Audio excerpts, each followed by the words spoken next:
Welcome to Nocturnal Tales. Tonight's mystery takes a different shape. Hercule Poirot is here certainly, but not in his usual comfort, for the sea has taken a personal dislike to him. Pale, furious, and refusing to be defeated by either murder or motion, Poirot investigates exactly as you'd expect, quietly, relentlessly, and with terrifying precision. Captain Hastings, meanwhile, does what he does best. He observes, he listens, he blunders into the right places at the wrong times, and he occasionally serves as Pooh's perfectly convenient, innocent presence when a room needs loosening. This is the Cruise Ship Conundrum, a reimagined version of a story we wrote when the channel launched nearly a year ago. Time flies. Written by us in homage to Agatha Christie, yet entirely our own invention. It is a closed-circle crime aboard the SS Atlantica where no one can leave, everyone has an alibi, and even a handkerchief can be made to lie. Before we begin, may I invite you to share in the comments. What are you doing while listening tonight? We read every word, and it is your presence and your stories that make this little community feel wonderfully alive. This story was made possible by our patrons and the kind souls who donate on Buy Me a Coffee. Thank you. Producing these tales, the writing, narration, and illustration takes many hours. If you wish to help sustain them, you may join our Patreon for ad-free listening and 2 extra exclusive stories per week starting at $2.99 a month, or leave a small tip on Buy Me a Coffee. And if you can't, share the story. It helps more than you think. Now then, let us step aboard the SS Atlantica, where the champagne is cold, the smiles are warm, and the truth is about to get very uncomfortable. Chapter 1. The voyage begins. The SS Atlantica did not so much sail as glide. At least that is what the brochures promised. The Atlantic itself, however, had not read the brochures. By the time we were properly out of harbor, and the ship began that slow rolling motion like a giant, deciding whether to turn over in its sleep, I was enjoying the view from the promenade deck, the salt air, the sense of escape. Poirot was enjoying none of it. He stood beside me in a perfectly pressed coat, hat at a precise angle, and the complexion of a man who has just been introduced to a personal enemy. "You are well?" I asked. "I am magnificent," Poirot said through teeth that were set as if holding back a confession. At that exact moment, the ship dipped, rose, and dipped again. Subtle, certainly, but enough. Poirot's eyes narrowed with offended concentration. He took one careful breath, then another, as if the sea might be negotiated with. "I see," I said, "magnificent in the way a condemned man is magnificent." Poirot shot me a look that would have frozen soup. "Hastings," he said softly, "do not begin. I haven't begun. I am merely observing." Poirot finished with venomous politeness. "Yes, you are always observing when it is my discomfort. When it is your own. You call it bad luck." He turned away abruptly and walked with stiff dignity toward the nearest deck chair.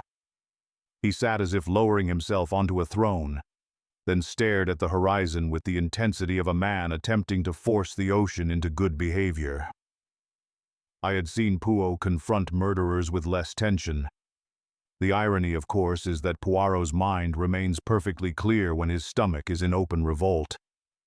He can be pale, sweating, and furious at the universe and still notice the smallest twitch in a stranger's smile. Which is why, even as he suffered, I should have known we were not going to have a peaceful holiday. We had come aboard to rest. That was Poirot's word, delivered like a medical order. He had selected the Atlantica because it was a triumph of elegance and engineering, and more practically because first class was located midship. Less movement, he had said, as if positioning himself at the center of the ship would intimidate the sea. That first evening, the ship presented herself at her finest. The grand ballroom glittered under chandeliers like captured constellations. Brass railings shone. Mahogany panels reflected the light so warmly you almost believe people could be decent in a room like that. Passengers drifted in silks and tuxedos, jewels flashing, laughter rising, champagne appearing as if summoned by thought alone. If you have never witnessed the wealthy at sea, imagine a traveling theater troupe. Only the costumes are real, and the performances never end. Poirot and I took our seats a respectful distance from the captain's table. Poirot insists on angles. He likes to see faces. I like to see exits. Poirot also looked, how shall I put it, heroic, in the way a man looks heroic when he is fighting nausea with manners. His color was poor, but his mustache remained immaculate, which is the sort of victory only Poirot can achieve. You see, he murmured carefully, unfolding his napkin, the sea is a rude element. It does not respect civilization. Neither do you when you're hungry, I said. Poirot ignored me. He always ignores me when he has no good response, which is often. At the captain's table, Lady Vanessa Worthington held court with the poise of a woman who had never once sued for anything. She wore emerald silk that shimmered when she moved, and pearls that caught the light like tiny moons. She was striking, beautiful in the crisp, expensive way of a woman who treats time as something other people waste. Beside her sat her Reginald Worthington, her husband, broad-shouldered, charming, and slightly restless, as though marriage were a suit he wore well, but never quite liked. To Vanessa's right, Clarence Harrow, business partner, financier, man of confident smiles, laughed a fraction too loudly at the captain's jokes. He was stout, well-groomed, and built like someone who believed doors ought to open for him. His eyes, however, stayed cooler than his laughter. Across the table sat Lady Elelena Fairfax, a social rival in lavender, with posture so rigid she looked carved. She watched Vanessa with the sort of polite venom that is considered excellent breeding. Poirot took them in the way he takes in everything. Quietly, relentlessly, like a man reading a book no one else can see. "What are you staring at?" I asked. "Not what?" Poirot said, "Who?" "That's the same thing for you, perhaps," he replied. Dinner unfolded like a play, each exchange perfectly staged, each smile rehearsed, each compliment sharpened slightly at the tip. Vanessa turned to Reginald, her voice pleasant, but edged. "You know perfectly well why that's impossible." Reginald's smile remained in place. It was a simple request. "Simple," Vanessa repeated as if tasting something sour. "Do not push me." Reginald gave a tiny shrug, a man signaling I can push if I wish, and lifted his glass as though they were discussing the weather. Poirot's gaze did not waver. A moment later, Harrow leaned in toward Vanessa, voice low. "We must speak about the arrangements." Vanessa did not look at him. "My mind is made up." Harrow's laugh came again, pleasant, practiced, and then he sat back with a stiffness that suggested his temper was being kept on a short leash. Elelena drifted in like perfume. "Vanessa, darling," she said, smiling. "How delightful to see you. I heard you and Reginald had a little disagreement." Vanessa's smile stayed fixed. Elelena ever so thoughtful. Always, Elelena purred. "One hates to see a marriage strained. It's so expensive. If you have never heard rich women insult one another, I can only say it's admirable. They can draw blood without ruining the table linen." Poirot's eyes flicked from Vanessa to Elelena, then to Harrow, then briefly to Reginald. I leaned closer. "You look like you're counting pieces on a chessboard." Poirot's lips tightened. "I am counting the players who believe they are not being watched." "And?" I asked. "And they are wrong." A waiter glided past, and I noticed that Harrow's cigarette case, silver, heavy, flashed briefly as he opened it. A neat row of cigarettes inside, each with a distinctive gold band at the filter. Poirot noticed too, naturally. How do you do that? I muttered. How do I do what? See everything. Poirot's eyes stayed on the table. I do not see everything. I see what matters. That's convenient. It is not convenient, Poirot said. It is exhausting. A chanteuse took the small stage near the far wall and began to sing low and melancholic, turning the room briefly soft, as if glamour could be sincere. Vanessa listened with half an ear. Her attention kept flicking like a woman anticipating an unpleasant conversation she knows is coming. When dinner ended and the crowd rose in a rustle of silk and money, Elena reached into her handbag and drew out pale gloves. She slipped one on, paused, then, perhaps too eager to be admired, let the other fall. It landed at Harrow's feet. He bent at once, polite, swift, a man ready to be seen, doing the correct thing, and picked it up. Lady Fairfax, he said, offering it back with a smile that suggested the gesture cost him nothing. Elena took it, her fingers brushing his briefly, and her smile sharpened. How very attentive, Mr. Harrow. Some of us were raised properly, Harrow replied. Vanessa watched that exchange with an expression I could not quite place. Amusement, perhaps, or calculation. Poirot watched it with an expression I recognized perfectly. Interest. Near midnight, Poirot stood. I must go, he said. Because you are about to faint, I offered. Because, Poirot said through clenched dignity, the sea is an imbecile. He walked out with the careful, controlled steps of a man who refuses to admit defeat. I followed because I am loyal, and because I was curious whether Poirot could vomit with elegance. In the corridor the ship's hum was louder. Carpet softened our footfalls. Doors lined the passage like sealed mouths. Poirot paused, one hand resting lightly on the wall, and took a slow breath. I noticed, because I am, in fact, capable of observing, that he chose his pauses with strategy. He would never admit it, but on a ship, he anchors himself the way other men brace during artillery fire. Perhaps, I said gently, we should have stayed on land. Poirot's eyes opened, bright, annoyed, intelligent.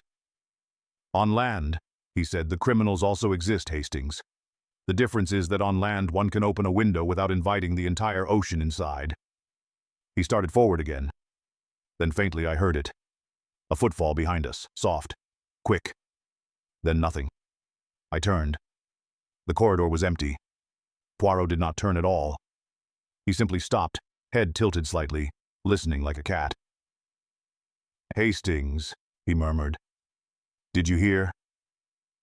The ship, I said quickly. It cocks. Poirot's mustache twitched. The ship cocks, he repeated. Yes, and some people creak too when they move in the dark.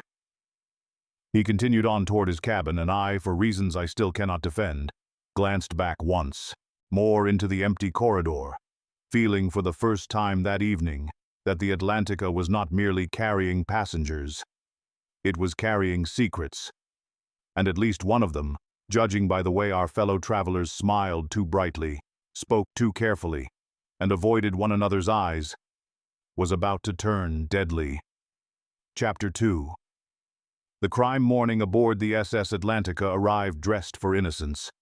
Sunlight poured across the water as if the Atlantic had spent the night reflecting on its behavior and decided to behave like a gentleman. The ship's corridors smelled of polish and hot coffee. The dining room was already filling with people determined to believe that tragedy could not possibly touch them before luncheon. Poirot arrived late. He moved with the careful dignity of a man walking across a ballroom floor made of jelly. He sat down very slowly, as if the chair might lurch without warning. His suit was immaculate.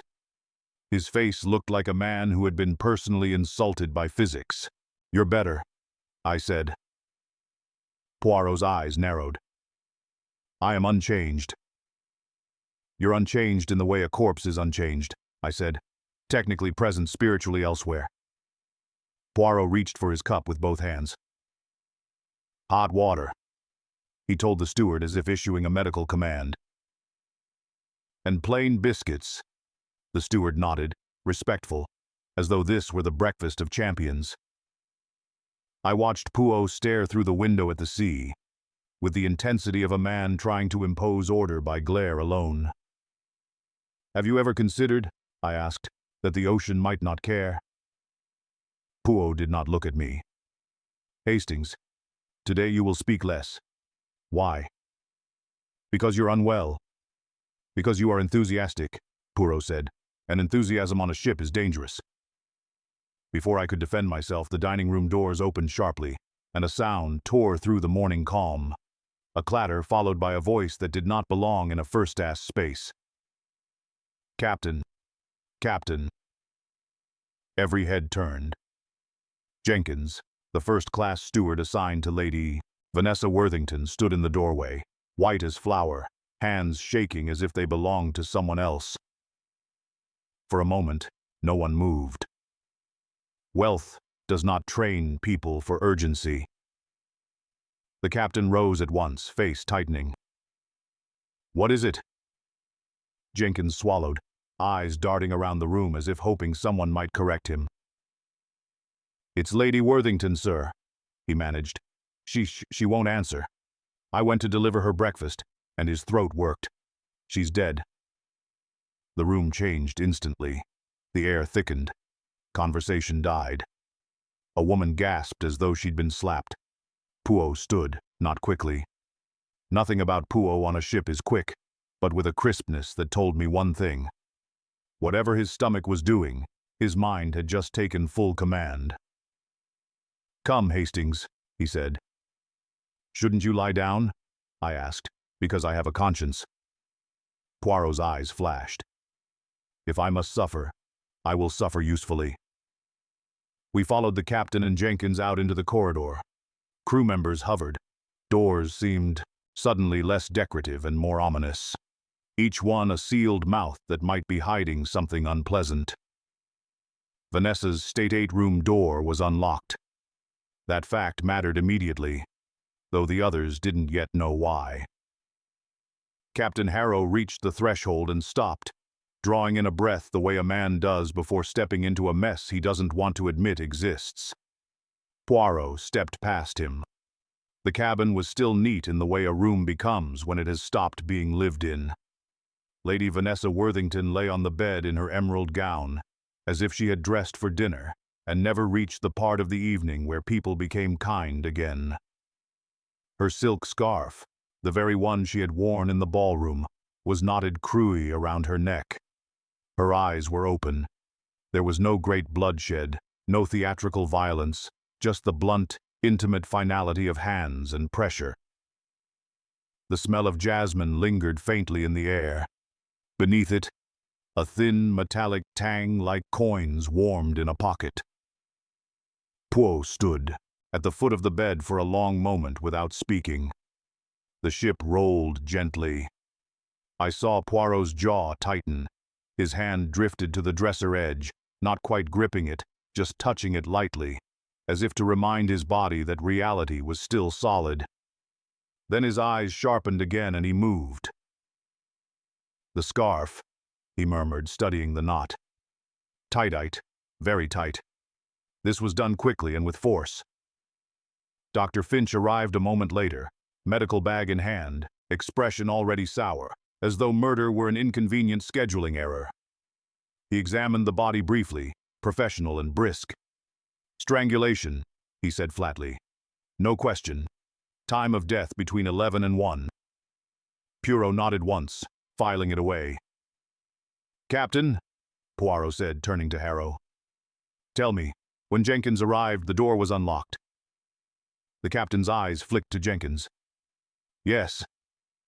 Poirot's gaze stayed calm, but there was something hard beneath it. "Jenkins," Poirot said. "Lady Worthington habitually locked her door at night." "Always, sir," Jenkins whispered. "Always. She was particular." Poirot's mustache twitched. "Then she did not lock it last night," Poirot said softly. "Because she could not, or because she did not intend to." I leaned closer. meaning she let someone in. Poirot did not look at me, meaning she admitted someone or was interrupted before she locked it. He turned his attention to the room itself. A chair near the small writing desk had been pulled slightly away, as if someone had sat there, or had been pushed back from it in a hurry. On the dresser, 2 glasses stood, one used, one untouched.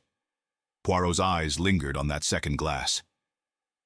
"A visitor," he murmured. Captain Harrow swallowed. "On my ship." Poirot moved to the desk. A single sheet of paper lay there, not hidden, placed. Poirot lifted it delicately, read it once, and handed it to me.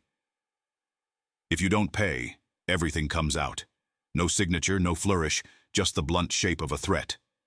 "A blackmail note," I said. Poe's eyes remained on the room, or a message, meant to resemble one. He moved to the portal.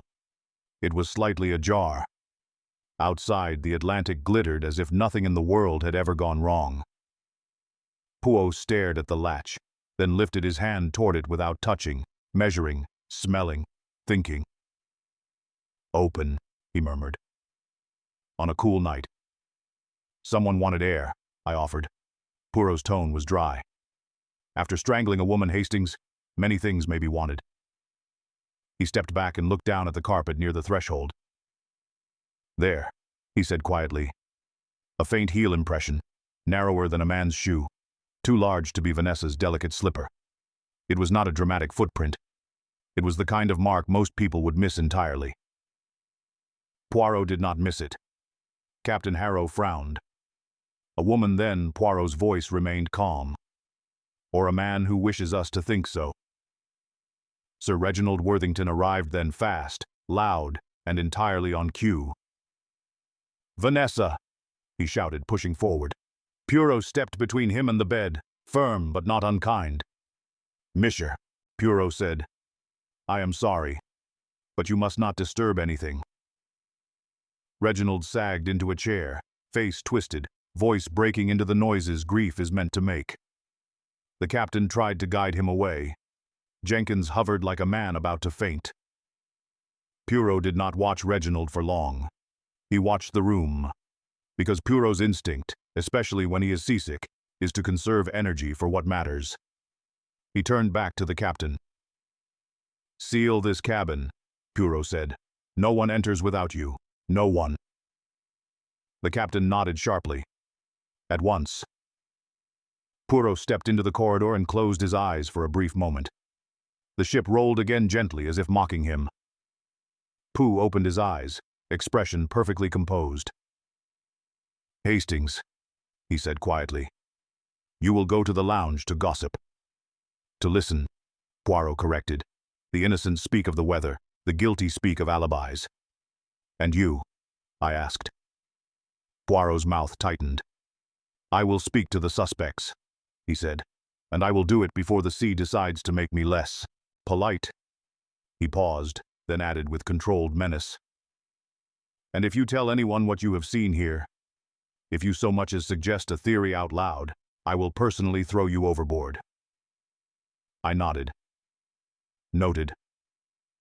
Poirot turned back toward the sealed door, pale but steady, and began giving orders with the calm authority of a man who refuses to be defeated by either murder or motion. Behind us, the SS Atlantica sailed on, gleaming, floating, and newly trapped. And somewhere among the polished corridors and soft carpets, the person who had tightened that scarf was already deciding what to do next. Chapter 3. First Suspicions. By noon, the SS Atlantica had developed a new form of entertainment, pretending not to be terrified. People still took tea.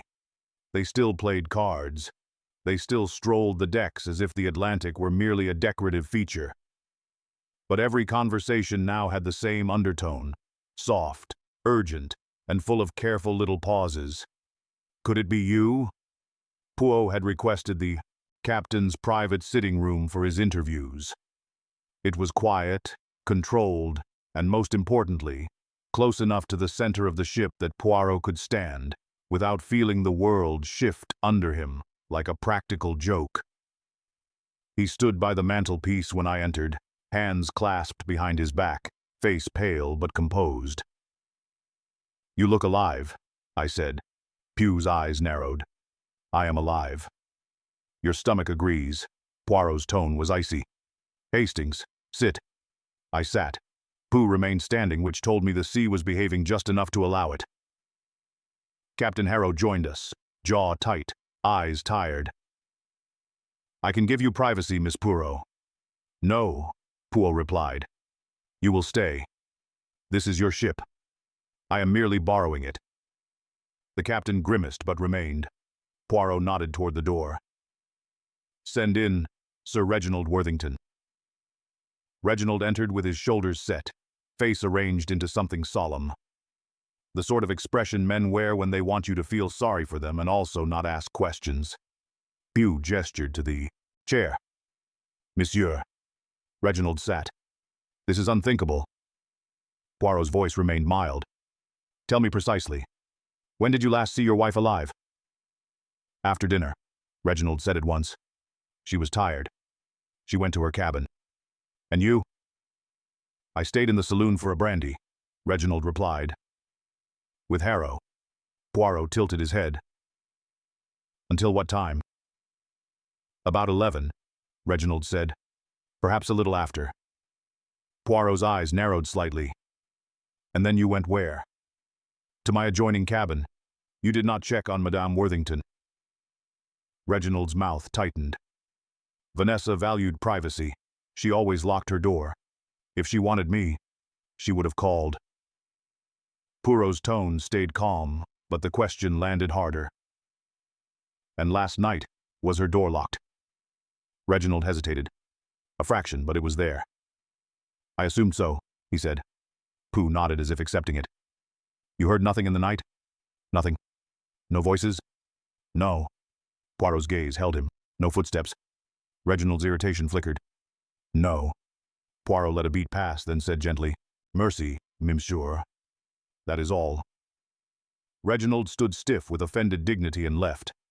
When the door shut, I exhaled. He's very controlled. Poirot's eyes remained on the closed door. "Yes. And that means it means nothing by itself." Poirot said control can be innocence or it can be practice. He turned slightly to the captain. "Now, Muir Harrow." Harrow entered like a man arriving at a board meeting. Chin up, expression clipped, annoyance barely restrained. He smiled the way men smile when they want to show their teeth without admitting it. "Monsieur Poirot." Harrow said. Captain Poirot nodded. "Sit, monsieur." Harrow sat, crossing his legs. I noticed his right hand had a faint abrasion at the knuckle. Small, recent. The sort of mark you get when something fights back. Pugh noticed too, naturally. But he did not pounce. He circled. "You were with Sir Reginald after dinner," Poirot began. "In the saloon." "Yes," Harrow said. "Until about 11, Harrow replied smoothly. "Then I went to my cabin alone." Harrow's smile tightened. "Yes." Poirot's voice remained polite. "No one saw you go." "I don't require an escort," Harrow said. Poirot nodded as if conceding the point. "You disagreed with Madame Worthington last night." Harrow's eyes sharpened. "We disagreed as business partners do, nothing more." "About money," Poirot said quietly. Harrow's jaw clenched. "Everything is about money, Miss Poirot. Even grief in the end." Poirot didn't react. "Did you visit Madame Worthington after she left dinner?" "No." "Did she visit you?" "No." Poirot's gaze drifted briefly, only briefly, to Harrow's knuckle, then back to Harrow's face. "And did you smoke last night?" Harrow blinked. "Of course." "What brand?" Harrow's eyes narrowed a fraction more. "Why does that matter?" Poirot smiled faintly. "Because people forget that small habits leave loud traces." Harrow leaned back. "I smoke what's available." Poirot's tone stayed even. "But you prefer a particular kind." Harrow did not answer. Not directly. He stood abruptly. "If you're finished." Poirot inclined his head. "For now." Harrow left. his confidence intact on the surface, but his shoulders were tight. When the door shut, Poirot spoke softly. "He is irritated." So I asked. Poirot's eyes flicked to mine. An irritated man makes mistakes sooner. He turned to the captain. "Madame Fairfax, please." Elena entered with her posture perfect, her expression controlled, lavender perfume drifting in before she did. She looked like a woman who would rather be accused of murder than accused of bad taste. "Monsieur Poirot," she said, voice smooth. "Captain Hastings." I inclined my head. "Lady Elena." Poirot gestured to the chair. "Madame." She sat, hands folded, gloves immaculate. Poirot did not waste time. "Where were you between 11 and 1? "In my cabin," Elena said immediately, reading. "Alone?" "Yes." Pooh's voice remained mild. "Did you visit Lady Worthington's cabin at any time?" "No." "Did she visit you?" Elena's smile hardened. "No."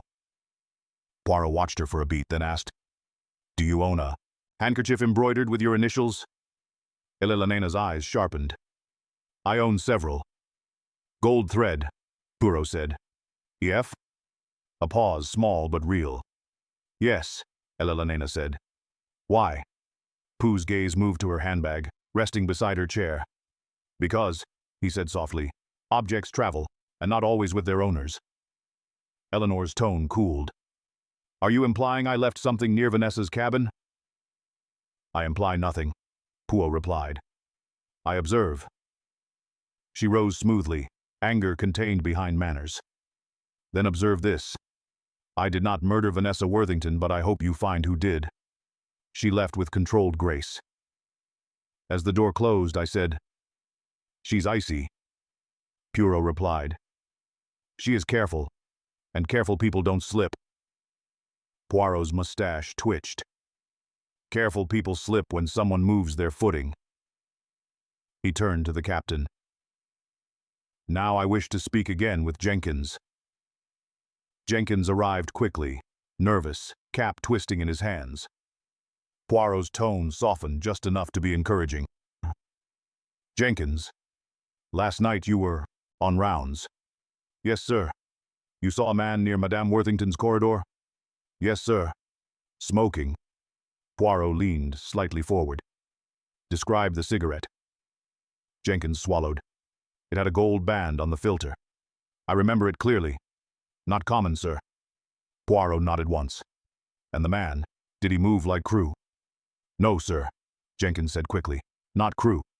He moved like someone who belonged there, like someone who knew the corridor." Poirot dismissed him with a nod. When Jenkins left, Poirot went quiet for a moment. Little gray cells turning. I said carefully, "You're thinking about Harrow." Poirot didn't answer that. Instead, he said, "Hastings, do you remember at dinner when Lady Elena dropped her glove?" "Yes." "And who picked it up?" "Harrow." Pooh's eyes narrowed. "And how did he return it?" I opened my mouth and then I stopped. Because I remembered the detail I hadn't given proper weight at the time. Harrow didn't simply hand it back like a gentleman. Elena's handbag had been open. She was turned, slightly distracted by Vanessa and the captain's talk. Harrow had leaned in.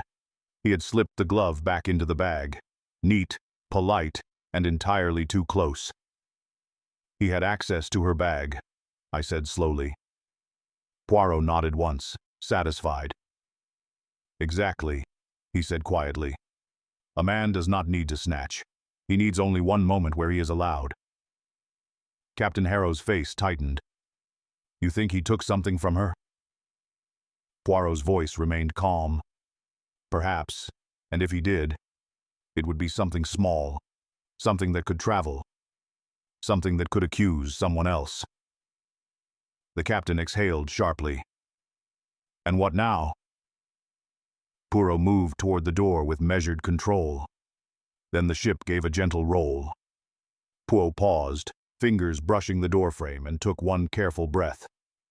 He recovered instantly, expression unchanged. "Now," Poirot said, "we stop asking people what they say they did." He looked at the captain. "Captain, I want access to Lady Worthington's personal effects." Quietly. The captain hesitated. "That's delicate." Pooh's eyes sharpened. "So is murder." He turned to me.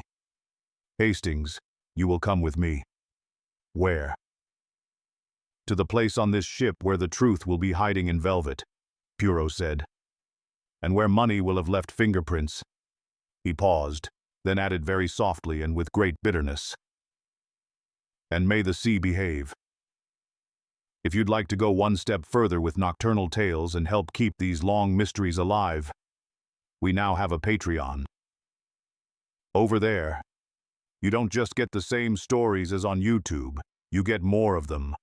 On Patreon, we release 4 full cases every week, Monday, Wednesday, Friday, and Sunday.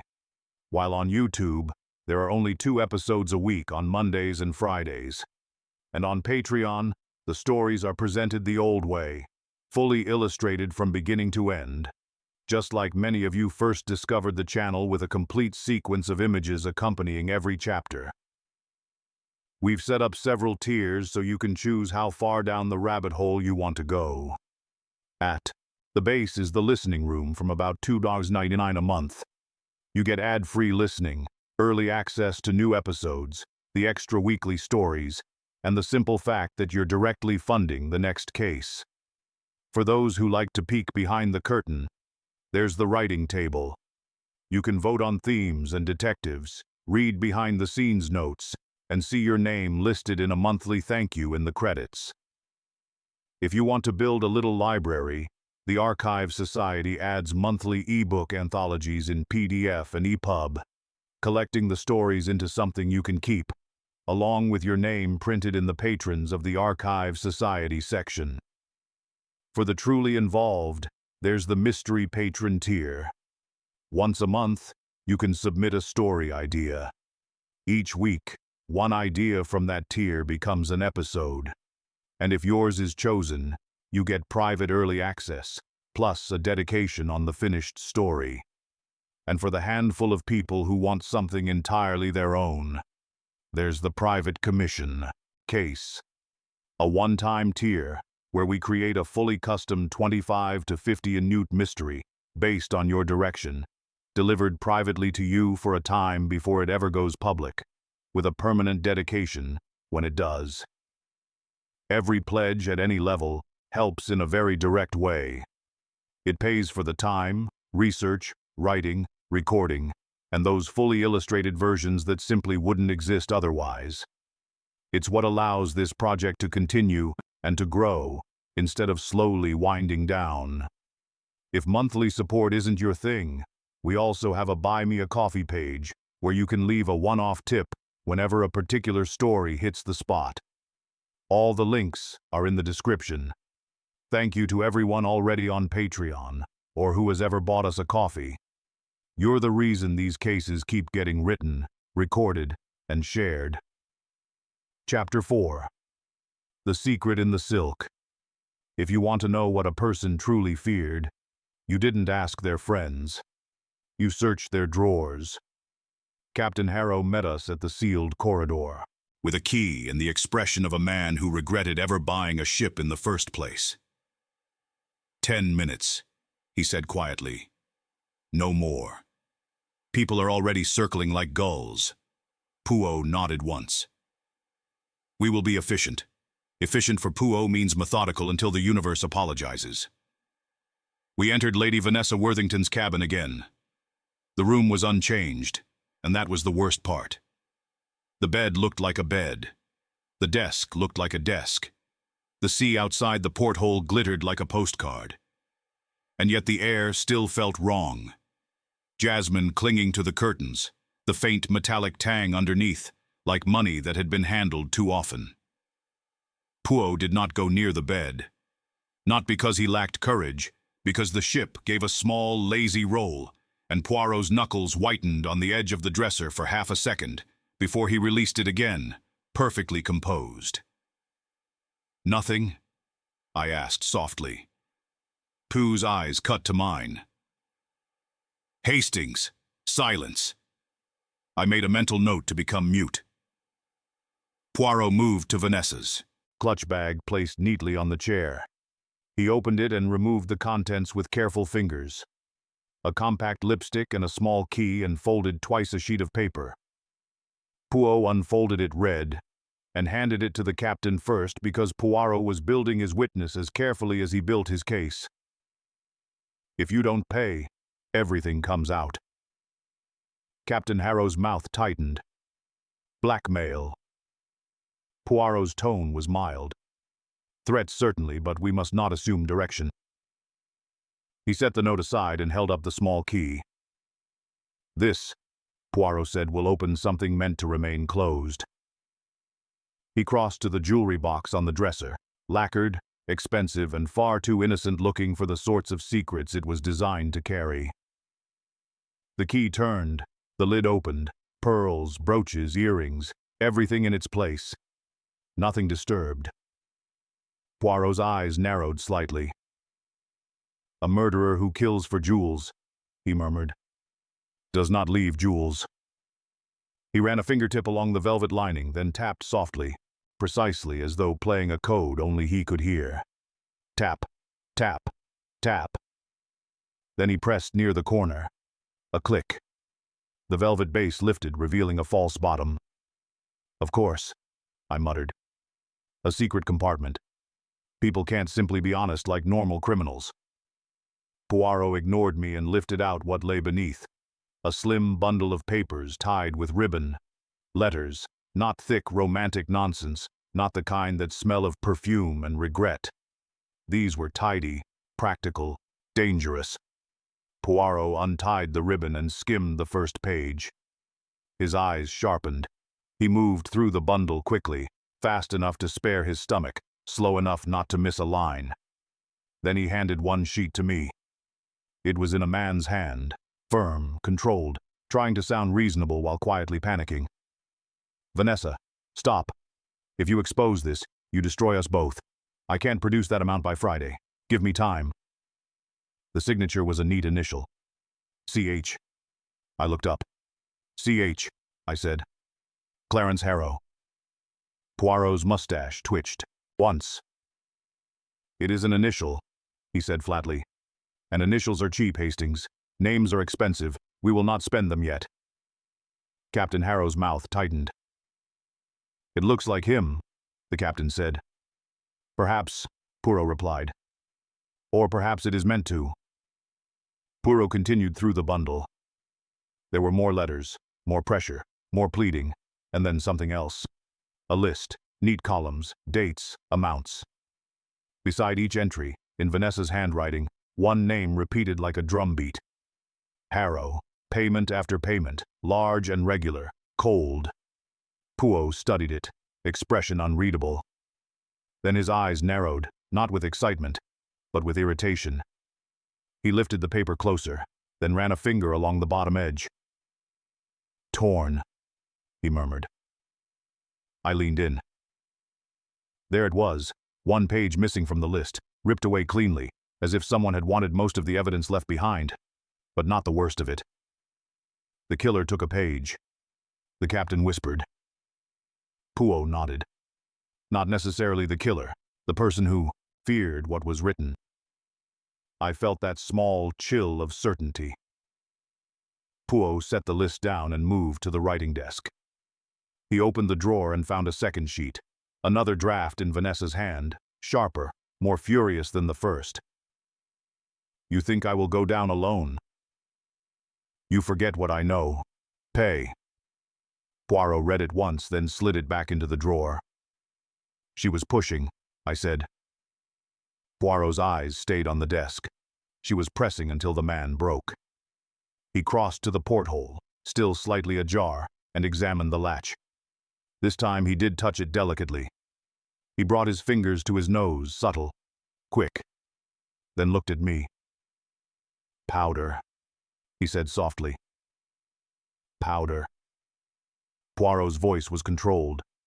A fine residue like face powder, and jasmine fresh, not from the air, on the metal. Captain Harrow frowned. Meaning, Poirot's eyes remained steady. meaning the porthole was opened from inside the cabin after the struggle by someone whose hands carried Madame Worthington's scent and had recently handled something powdered. I stared at the latch. "So the porthole isn't just atmosphere," I said. "It's action." Pew nodded once. "Yes." He turned back to the captain. "Captain, these letters and lists do not leave this room in anyone's hands but mine. Poirot said you will witness it." He gathered the papers, placed them into an envelope, sealed it neatly. Then he paused, head slightly tilted. For a moment, I thought it was the ship's movement again. But no. Poirot was listening. A faint sound outside. Fabric, a soft scrape. Poirot's eyes sharpened. He motioned to the captain, silent. The captain moved to the door and opened it sharply. The corridor was empty, but the air smelled faintly, just faintly, of tobacco. Poirot stepped out, and I followed. We moved down the corridor quiet. At the service alcove, linen storage, cleaning supplies, we saw it. A thin curl of smoke rising from a small metal bin. Poirot did not hesitate. He reached in with his handkerchief and lifted out a half-burned scrap of paper. It was charred around the edges, the ink ruined, except for a few surviving letters, enough to suggest a name but not enough to prove one. H.A.R. dash. Pooh stared at it for a long moment. Captain Harrow's face hardened. "Someone is trying to destroy evidence." Poirot's voice was low. "We." I looked down the corridor. "Did you see anyone?" "A shadow," I said. "Broad shoulders, fast." Poirot didn't look surprised. He looked alert. He placed the scrap carefully into his envelope as though it were gold. Then he said very softly, almost to himself, "Someone has torn out a page from her list, and now he is burning even the fragments." Captain Harrow exhaled sharply. "So what do we do?" Pooh's gaze lifted, calm and cold. "We do not accuse," he said. "Not yet." He slipped the sealed envelope into his inner pocket. "We watch," Poirot continued. "We tighten. We make him believe he still has time so he stops rushing." The ship gave a gentle roll. Poirot's face tightened for one brief instant. Then he mastered it again. "And Hastings," Poirot added, eyes cutting to mine. "You will stay near the lounge tonight. You will look harmless. I was born for it," I said. Poirot's mustache twitched. "Yes," he said dryly. "That is what worries me." He turned and walked back toward the captain's office with crisp, contained urgency. Behind us, the Atlantica glittered and glided as if nothing had happened. But somewhere on board, someone, desperate, not brilliant, had just made a second mistake. He had shown us he was afraid of paper. And men who fear paper do not stop at burning scraps. They do something worse. Chapter 5. The Plant. By the time evening arrived, the SS Atlantica had settled into a new order. Not peace, nothing so honest. A kind of strained politeness. The sort people adopt when they cannot leave, cannot relax, and cannot admit they are frightened. Tea was served as usual. Cards were played. The orchestra attempted a cheerful tune that sounded like a lie. Poirot refused dinner. Again. He claimed it was strategy. I suspected it was gravity. He sat in the captain's sitting room with hot water and plain biscuits, looking like a man who had been forced to choose between dignity and survival, and was doing his best to keep both. Captain Harrow entered jaw tight. "Monsieur Poirot," he said, "the passengers are demanding reassurance. Some are threatening letters." Poirot's eyes narrowed. "Letters are always more frightening than weapons, Captain." The captain did not laugh. He had learned that Poirot's jokes are rarely jokes. Poirot sat down his cup with care. "Tonight," he said, "we will give them a little performance. But first we need one more careless act from our killer." "A confession?" I asked. Poirot glanced at me. "You have watched too many melodramas, Hastings." "What then?" Pooh's voice was calm. The plant. Captain Harrow frowned. You mean the handkerchief? Pooh nodded. We, the murderer, will attempt to steer us toward Lady Eleanor Fairfax. The tools already exist because there was already a moment of access. I thought of Harrow slipping Elelena's glove back into her handbag at dinner. Too neat, too close. Poirot stood. We go now to the lounge. We let people talk, and we let our murderer grow bold. The lounge that night was bright, warm, and full of people pretending not to listen to one another. You could feel the ship's gossip moving like current under the floorboards. Lady Elelena Fairfax sat near the window with a cup of tea, and the expression of someone who would rather die than be pied. Her lavender perfume was present before she was. Clarence Harrow stood by the bar, present, composed, watching the room the way several people now watched it, too carefully. Poirot did not approach Harrow. He approached Elelena. He did it politely, almost gently, like a man approaching a difficult animal. Madame Fairfax, Poirot said.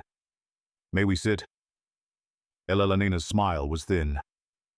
Monsieur Poirot, Captain Hastings. I assume this is not a social call. Poirot sat.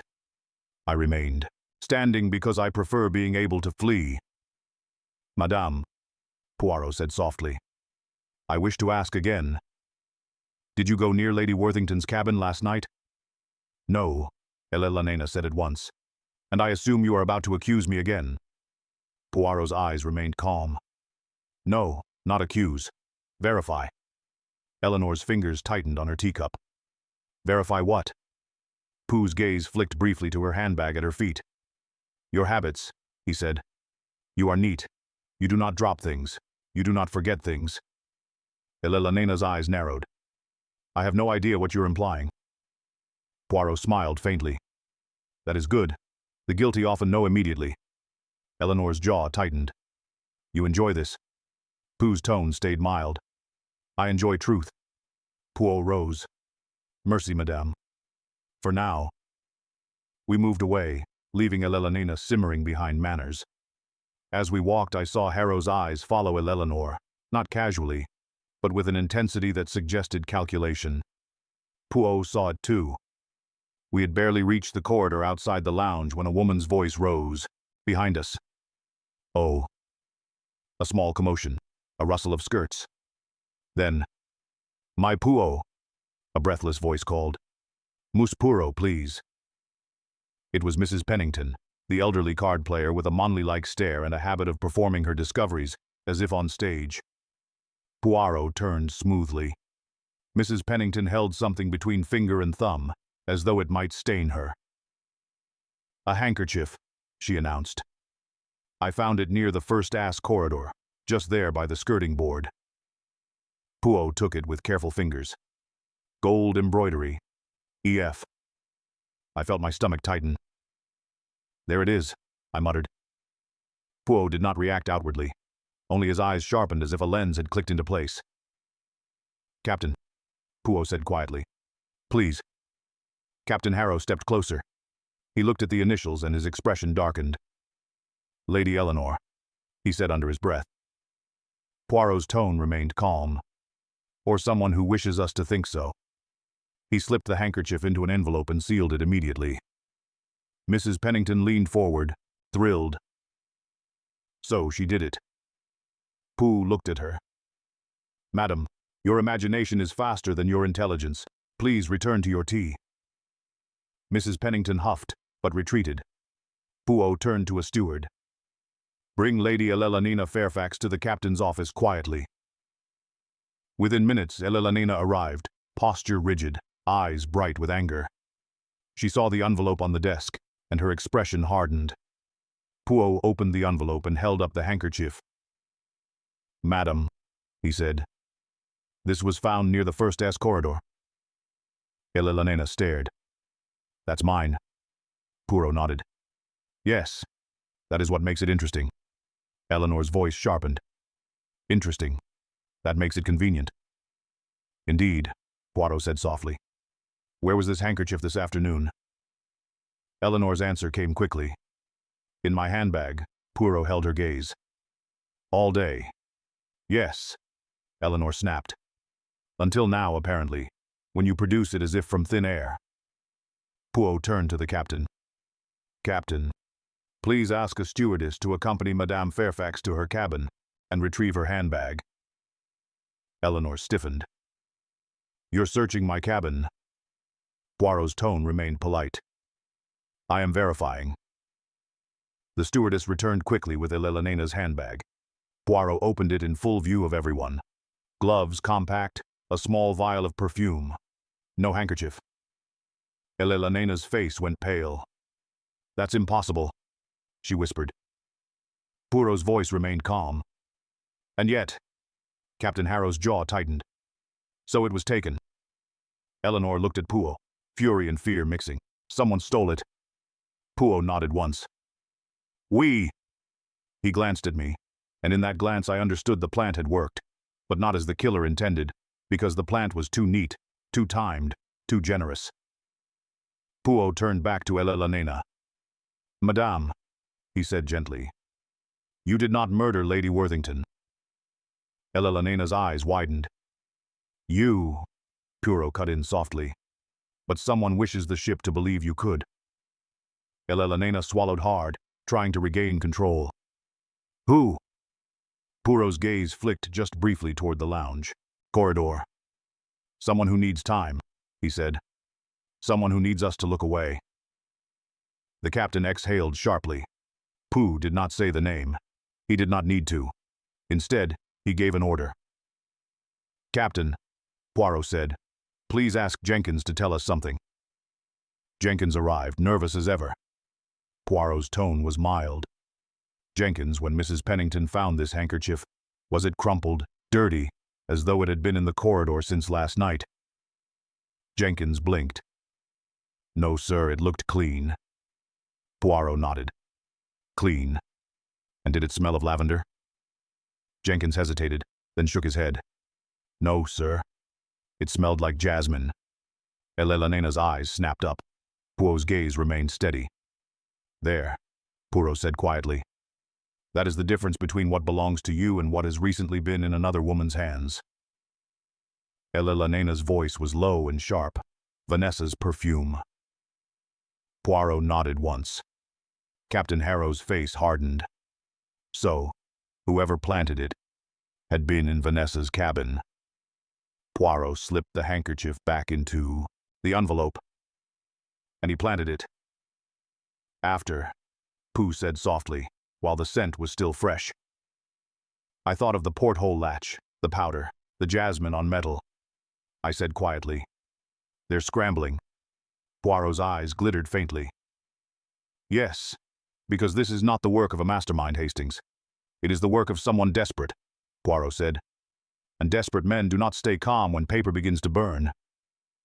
Captain Harrow looked grim. So what now? Poirot's mustache twitched. Now, he said, we end it tonight. Chapter 6. Poirot's Little Concert. If there is one thing I have learned about murder, it is this. People do not like uncertainty. They will tolerate danger, scandal, even a certain amount of blood, provided someone tells them exactly what it all means and who to blame. On the SS Atlantica, uncertainty had been running loose for 2 days. By nightfall, it had turned the passengers into wolves wearing pearls. Poirot decided to end it. The captain ordered the main lounge cleared and arranged as Poirot wished, chairs in a semicircle, lamps turned up, the orchestra dismissed. The sea outside the windows was dark, indifferent, and still annoyingly mobile. Poirot stood at the center, immaculate and pale, his expression that of a man about to perform an operation without anesthetic. I stood near the edge, tasked with looking like an idiot, which for once required little acting. Captain Harrow remained by the door with 2 crewmen, face set like stone. The suspects sat where Pooh placed them. Sir Reginald Worthington, stiff, controlled, jaw tight. Lady Eleanor Fairfax, upright, furious, determined to look innocent through sheer posture. Clarence Harrow, attempting nonchalance, failing. A handful of other passengers, silent, avid. Poirot began softly. "Madame Jure," he said, "tonight we will finish this." A murmur rippled, died. Poirot paced once slowly, letting the room settle. "Lady Vanessa Worthington was strangled with her own scarf," Poirot said. "This is not a thief's crime. It is a close crime. A desperate crime." His eyes moved across them, pausing just a fraction too long on Harrow. "We have 3 details from the scene that matter," Poirot continued. "The door, the porthole, and the message." He lifted a paper, copied, not original. "First, the door. Jenkins tells us Madame Worthington always locked her cabin, yet in the morning it was found unlocked. He let that hang. Therefore, Poirot said, she did not lock it because she did not intend to. She admitted someone. She opened the door herself." Sir Reginald shifted slightly. Poirot cut the motion off with a glance. "If you are thinking this points to the husband," Poirot said calmly, "you are wrong. Mr. Worthington did many things poorly, but he did not do this." Reginald's mouth tightened. "Thank you," he said as if forced. Poirot continued. "Second, the porthole. It was open." He moved his hand as if turning a latch. "On a cool night, a woman like Vanessa keeps her windows shut. Closed doors, closed windows, closed secrets. Yet, the porthole was opened from inside after the struggle." Lady Eleanor's eyes narrowed. "How do you know?" Poirot's gaze flicked to her without warmth. "Because he said there was fresh jasmine on the latch, not in the air, on the metal and a fine trace of powder." He paused. "Powder transfers when hands handle cloth," Poirot said, "or paper or a handkerchief." A hush fell. Poirot turned slightly. "Third, the message. If you don't pay, everything comes out." He held it up. "Many assume this was blackmail against her," Poirot said. "But what we found in her jewelry box, hidden beneath velvet, tells another story." I watched Harrow's face tighten. Poirot lifted another paper again, copied. "Payments," he said. "Repeated large to one name, Clarence Harrow." Harrow's voice snapped. "You can't." Poirot raised a hand. "Sit, monsieur," he said softly. Harrow sat, but his leg jittered once before he forced it still. Poirot's tone remained calm, almost clinical. "Lady Vanessa was bleeding him," Poirot said, "not as a lover, as a creditor with teeth. She had discovered fraud, business irregularities that would ruin him. She demanded money to remain silent, then more money, then more." Poirot's eyes hardened, and last night she pushed too far. Harrow's jaw flexed. "This is a story." Poirot nodded. "Yes, but it is a story with witnesses."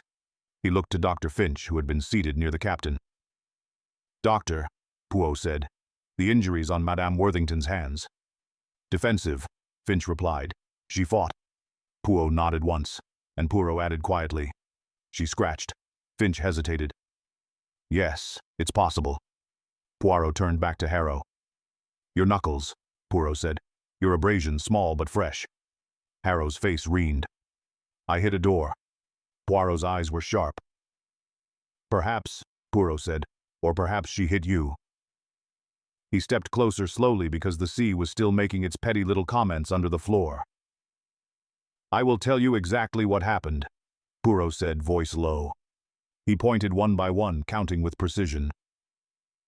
"You went to her cabin," Poirot said. "Because she summoned you or because you could no longer tolerate the threat?" Harrow's eyes flickered.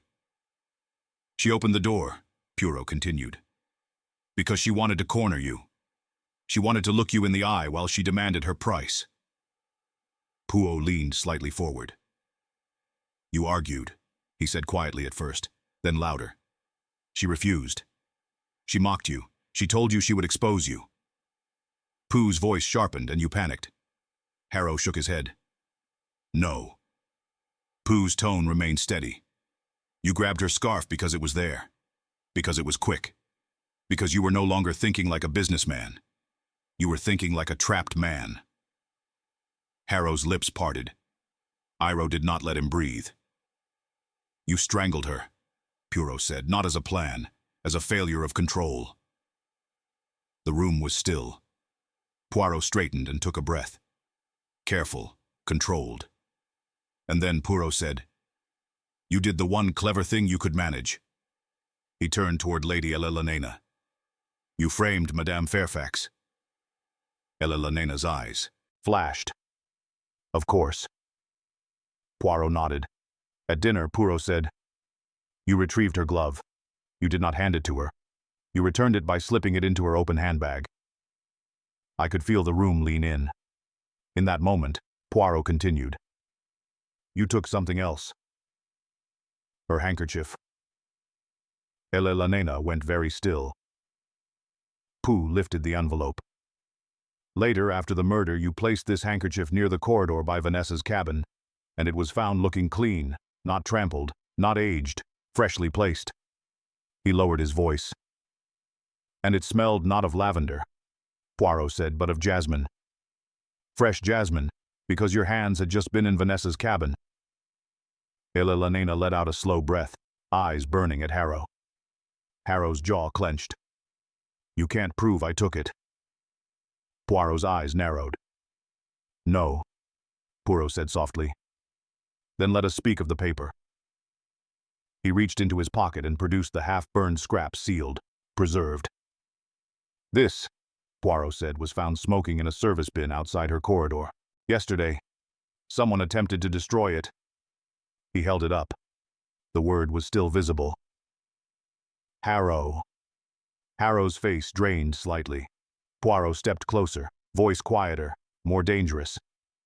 "You tore out a page from her payment list," Poirot said. "Because that page was worse than the others. It proved motive. It proved amounts. It proved pressure." Pugh's mustache quivered faintly. "And when you heard, thanks to my dear Hastings loudly and foolishly talking in the lounge, that we had found her papers, you returned to destroy what you could." I felt several eyes turned to me with contempt. I accepted it. It was my assigned role. Harrow's voice rose. "I didn't burn anything." Poirot held his gaze. "Then explain why the scrap had fresh ash and fresh heat," Poirot said.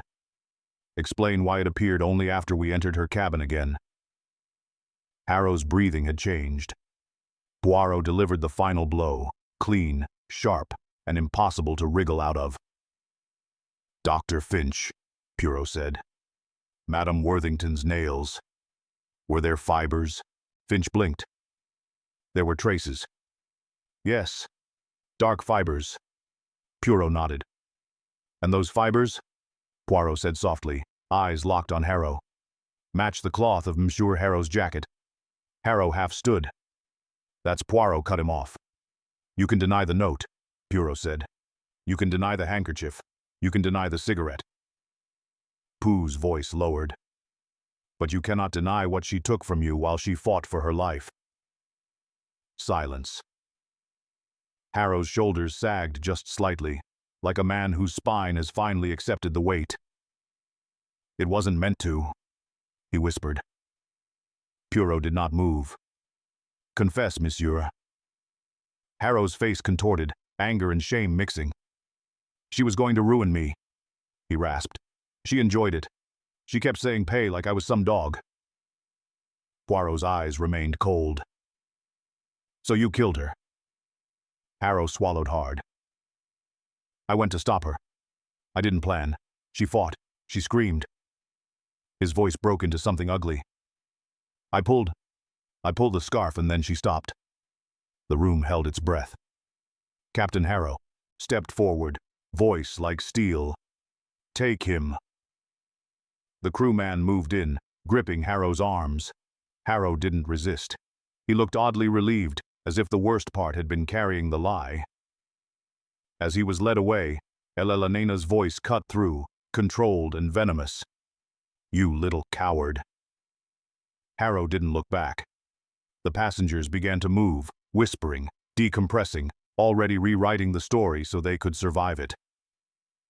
Poirot remained still at the center of the room.